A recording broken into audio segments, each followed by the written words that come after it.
La evolución ha sido muy favorable y nosotros teníamos mucho miedo porque él es muy independiente, le gusta tirarse desde el bordillo y sin embargo, pues fíjate, esa vuelta que ahora de flotación, nadar, no la tenía y ahora sin embargo lo ves y dices, la evolución ha sido increíble. En 20 días ha sido una pasada. ¿Nos recomendarías? Por supuesto. No tendría ninguna duda en decirlo a quien sea. Aunque sé que hay gente que se puede ser que le dé miedo al principio, pero eso ya os digo que el primer día. El que hace dos ya dices, no puede ser que mi hijo haga esto.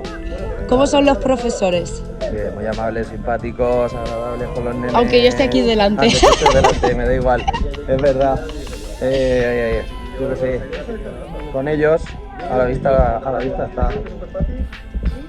Y ellos están, bueno, muy bien.